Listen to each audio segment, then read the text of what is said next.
Hey everyone, it's Dr. Hodges, and today I want to talk a little bit about what you need to pack in your bag when you're getting ready to have bariatric surgery. So, unlike whenever you're about to have a baby, let's say it is a planned delivery, or even if it's not planned, but it's not going to be a C section, you might already have your bag all packed and it's going to have lots of other little cutesy things, and you want to get ready and you're going to have visitors and blah, blah, blah. Yeah, that's not this. That is not planned elective surgery where we're going to be cutting on your abdomen. You're going to have some pain. You're going to be a little groggy from the anesthesia. So, what do you really need to bring with you to the hospital? Um, if you have the Baritastic app, they actually have a list, and it's a really long laundry list. And I've kind of gone through that because there are some things that I agree with. Yeah, you know what? That would make your time here a lot quicker, or not necessarily quicker, but it would make it a lot easier. And then there are certain things that I'm like, I don't know if you really need that. It's just a little extra. So, for most people, when they're having a bariatric surgery, it's just an overnight stay. There are some folks, and it's just a same day surgery. So, you even need less. So, what we're going to talk about is if you plan to stay the night for your bariatric surgery, what do you really need to pack in your bag? Okay, let's get into it. Okay, so on this side of my bed, I have like everything that you may need. And on this side of my bed is all this extra stuff that you're not going to need. So let's kind of go in a little bit closer to see what would actually work for you when you're having weight loss surgery. So first and foremost, I always say, bring a robe. Now, this does not need to be a satiny, special, fluffy robe. Just get a robe. But remember, you are going to be in a hospital. There are sick people in a hospital. So you do not need an expensive, silky, satiny robe or the special robe that somebody has monogrammed for you. I mean, literally, just go to Target, go to Walmart, go get a nice, comfy robe. I bet you could even get one off of Amazon. I'll have some posted below. You don't want to have anything super expensive because you might also sometimes you can have some oozing or bleeding from some of your incisions. It may get on your robe. You don't want that if you have a really nice expensive robe. So I would say if you have an expensive robe, go get one that's not that expensive. If you have one that's your old tried and true, maybe it has holes in it, who cares? If it's comfy, get it. But what I'm saying is don't get a really expensive robe. That's number one. Number two, the other thing is you need to bring you some house shoes. These are like a dupe. I think I got these. I can't remember if I got these off of Amazon or got them on sale at Nordstrom. I think they were like 10, 15 bucks. That is what you want. They're going to have a rubber sole because you are going to be walking a lot. And you do not, and again, something might drip on them. I always tell Margie when you're in the hospital, there's no such thing as a 5-second rule. It's a hospital. It's dirty. You do not want your big, bougie, fluffy slippers. You don't want that. Do not bring these. That'll be gross, especially if something gets on it. Plus, let's say nothing drips on it. You're still going to have these cute things walking around a dirty hospital. No, no, no, no, no. You do not want your cute, fluffy slippers. You want slippers that have a rubber sole. I mean, you could probably even go to the dollar store or Dollar Tree and get some. If you have some that your old tried and trues, you don't care if they get dirty, then go for those. But again, don't get anything expensive when it comes to your slippers. Another thing that some ladies like to have is they will bring their hair bonnet. That's fine. Just know that whenever you go into the OR, you won't be wearing that. We're going to have another little special bonnet. And that's what we'll put on you. So you can wear this after your surgery if you'd like. All right. Another thing that I recommend that you get is get a phone cord. Get a very long phone cord. In fact, if you could go get a fast wall charger, that's what that little dude is. And if you could get a phone cord that's like 15 feet, that is what you need. Because you are going to be in a hospital bed and the plug is going to be way behind you who knows exactly how far that's going to be. And you don't want like a super short cord that's only like 3 or 6 feet. You need a long phone cord. Get a long phone cord. Make sure it's a fast charger because you're going to be in the OR. Maybe you forgot to charge your phone the night before. So you need to make sure that your phone is nice and charged. Long phone cord, fast charger. You'll be good to go. Also, some people like to have a sleeping mask. I will tell you, we have really good pain medicine. Probably not going to need a sleeping mask, but más o menos, if you want one, you can have one. I stole that one from Margie. All right.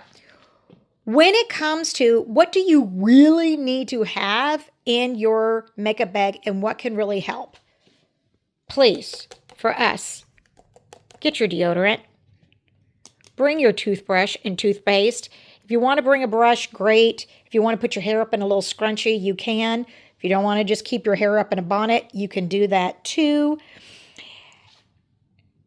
I just have a little sample of face wash here. Look at Pippi. She wants to sit somewhere. That's going to be her. She's dying for a nest. So this is just a little face wash. This is a travel size. This is just a little face spritz. My goodness, is this something that you have to have? Do not take that. She wants to eat these. Pippi, no. This is just like a face refresher. If you have dry skin, if you want to have a little lotion for your face, you can do that. But can I be honest? I think you're going to be doing pretty good if you can at least get your teeth brushed. A lot of people don't even wash their face, which is totally fine. Now, one thing that my patients will tell me is they sometimes get dry lips. You are having surgery. We are going to have fluids going for you, but it's still not uncommon for patients to have dry lips. I really recommend that you bring a lip balm. This comes in a pot, but I will tell you, and you don't have to buy Laneige, but I have Laneige, and clearly I like it. It's like halfway done. But this is just one of their little lippies. This is vanilla. I really like this because I'm not having to stick my finger in that. You do not need Laneige. There's tons of lip balms, and I'm actually going to do another video on Battle of the Lip Balms, but I like Laneige. I also really, really like the Clinique. Let me go grab that. Okay, this is Clinique. This, hands down, is my favorite by far, but it's also expensive. It's like $20, $25. And so, you don't have to buy this. You don't even... Go online and get the dupe of all of these. This one's I Love Road. This is really good too. And I think they actually make one that comes in an unscented. I think that is why after surgery, something like this might be the best. All of these have a scent and your sense of smell is going to be heightened. You may not like that.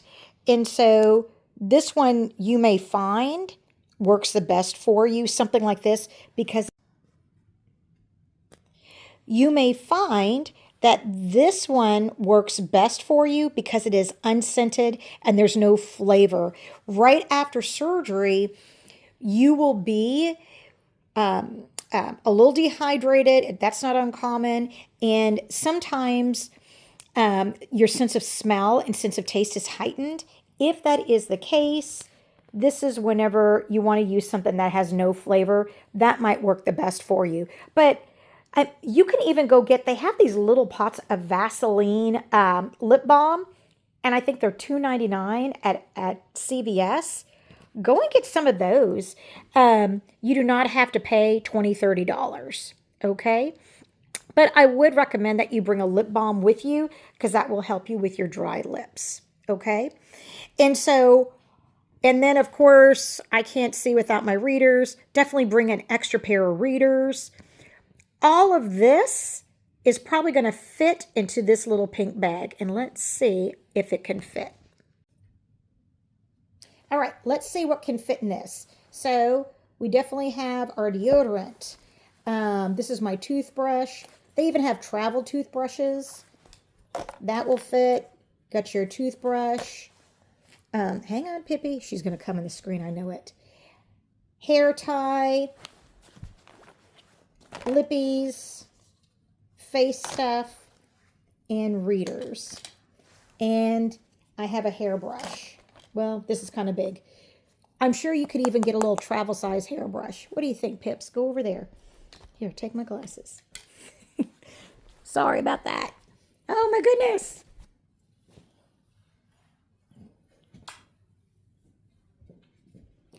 All right. So all of that except this big old brush fits in this. I mean, there's a bigger bag, but I mean, this whole thing fits in that. Like, you do not need a great big bag. This fits perfect.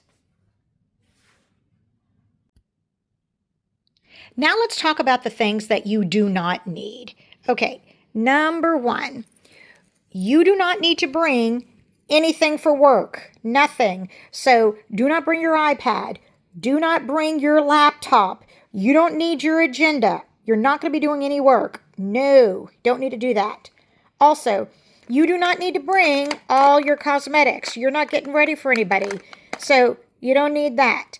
Whenever I travel, I ended up getting, I've kind of accumulated a bunch of samples. And so I actually already have a pre-made travel container that has all of my skincare. I mean, I got peptides. I have alpha hydroxy acids. I mean, what is this stuff? Oh, I love this actually. This is pink drink. I need to get some more. It's empty. And I got eye cream. And so all I have to do is I zip this up, and when I'm going to travel, I literally just put this in my bag and I'm good to go, and I know I have all the goodies for me. Guess what? That's if I'm going on vacation. That is not if I'm going to have elective surgery. You do not need that. You know what you also don't need? Although you might see people doing these like, get ready with me, I'm going to go have surgery, blah, blah, blah. I'm going to wear my eye patches. Let me tell you, you're not wearing any eye patches. You're not going to feel like it. You're not even going to want to get up and walk, and the nurses are going to be like prodding you on to walk. So you don't need to do that. Don't bring those. And again, we don't need any fluffy slippers. You don't need your skincare headband. That way you can multitask while you're in the bed. You don't need to do that. Okay, so no, no, no, no, no, no. XO. No. Okay, so let me see if there's also anything I forgot, because there was a list that was made. So, it was also recommended if you want to bring some oral swabs. So you remember how I said that your lips might get a little dry? I know over the counter you can get Oragel, and they'll have these little wipes for your mouth. You don't need to bring those. The nurses have those at the nurses station. It's just like a little glycerin swab. If your mouth is dry, you can do that. But you know what you can also do? Sip your water like you're supposed to. And we'll have a little tick mark. So you can have those, but you should be sipping on your water to keep your mouth moistened. Okay? Oh my God, what is that? Okay. The other thing is sugar-free breath spray. Yes, if you want to do that, you absolutely can. You can bring some little breath spray or like the little Dentyne strips for your mouth. You can totally do that. That's fine. I know that at all the facilities where I work, I will always order simethicone drops. Those are just the same little drops that you give babies whenever they have colic, and it releases the gas in your belly, and there's a little flavor to that. So we're really going to be giving you some little drops, but if you want to bring a little mouth like breath spray, you can do that too. You can also just brush your teeth. That's a good thing. The other thing they recommend are no-slip shoes. Those would be those slippers. Don't get the super fancy ones. They do recommend bring some grippy socks. They will give you grippy socks at every facility where I've ever worked. They always have socks with grips on them because not everybody remembers to bring their house shoes, and that's fine. They have those little grippy socks. So they'll have those at the hospital. They also recommend dry shampoo. Seriously, you're not going to be dry shampooing your hair. You're not going to be putting a hot oil treatment. You're not going to be setting it. You're not going to put your hair up in like the heatless rollers. You've literally just had surgery. You're going to be like, I have hair. Who cares? Don't bring dry shampoo. Don't do that. Oh, this is a good one. And I was looking to see, I'm trying to see if I can find some that I can brand for all my patients. But in the meantime, if you want to bring like a small pillow, like just like a little small, almost like a throw pillow with you, your belly is going to be hurting when you have surgery. And when you laugh, cough, sneeze, it really helps to brace yourself. So if you have a little pillow that you can give yourself a little hug, especially on your way home, that might be helpful because if you start to go over bumps, you can just squeeze on that and it will help brace your stomach a little bit. Let's see, what else? What are some things that you do not need? You do not need to bring your jewelry. Don't bring your jewelry. If you want to wear your wedding band, you can. I would recommend, don't wear any earrings. Don't wear any necklaces. We're going to make you take all of that off. That also goes for piercings. I have seen piercings everywhere. Okay? You need to know that we're going to be using electric cautery. If you have a piercing and you are not able to remove it, there is a chance that the energy could arc and you could get burned there. So if you have piercings in your nose, a piercing in your belly button, piercing in your nipple, piercing anywhere else, if you could take that out, I probably would. Okay? Also, for your nails, see, I just have like clear. We put a little device on your finger to measure your oxygen while you're in the OR. Okay, we also will have it a lot of times whenever you go back to the floor after surgery. That's called the pulse oximeter. It is literally measuring the amount of oxygen in your blood. Whenever you are about to have surgery, please don't have your great big nails on, because if not, we might have to put the pulse ox on your ear, and then they're futzing with where can we get the oxygen? We're not getting a good read. The time for us to be worried about, or maybe I should say this, the time for you to be worried about your nails is not when you're in the OR, okay? So the week before your surgery, you need to go get those nails taken care of. You need to get them soak off your gel. You need to give your nails a breather. If you want to just put a clear on, that is going to be the best. Otherwise, you do risk us not having good reads from the pulse oximeter, and then we're placing it on your toe, or we're placing it on your ear, we're placing it like everywhere, when all you really needed to do is just not wear your big old nails. Don't paint your nails. Don't paint them red. Don't paint them blue. Don't paint them dark. Clear. Or just don't have anything else on them, okay? Because we need to get a good read from that pulse oximeter. Let's see, what else? You don't need any hair tools. You're not going to be straightening your hair. You're not going to be curling your hair. You don't really need to bring a great big bag with you. Literally, you just need this little bit what I showed you. And finally, you do not need to bring a book. You do not need to bring any work items. I will tell you, and if you have been a patient of mine, you will know that I will tell you this is the one time that you really get to be selfish. You do not need to be worrying about answering work emails. You do not need to be answering any texts, because here's the thing. Nobody will care that you've just had surgery. So the minute that you start, and even if you're off, the minute that you start answering those, it's going to be off to the races, and they will expect you to continue to do that. So do not set that precedent. When it is time for you to go back to work, that's when you can start checking all your work emails and your work messages and your text and all that stuff. It is not while you're in the hospital. Do not bring it. Do not. Like, you owe it to yourself. This is a time to like really take care of yourself. Okay? So, in closing, what do you need to bring? You need to bring a toothbrush. You need to bring toothpaste, a robe, slippers, probably some lip balm. Let me see. If you want to bring some mouth spray, you can. Let me make sure I don't miss anything. And if you want to bring your hair bonnet, you can do that. But you do not have to go all out. This is not, you're not going to go and have a plastic surgery and then you're going to be holed up in this like really nice recovery hotel. That's not, you're going to be in the hospital. Okay? So just keep those things in mind. Oh, and finally, don't forget extra long cord for your phone and a fast charger. That is really going to save you. If there's anything that you might end up doing is you might get on your phone, but usually it's not to answer a bunch of texts. It's really just to tell your loved ones that everything went well. So hope that this helped. Get your bags all packed so you can get that new you and that new body. And I'll be praying for you. It's going to be a good thing.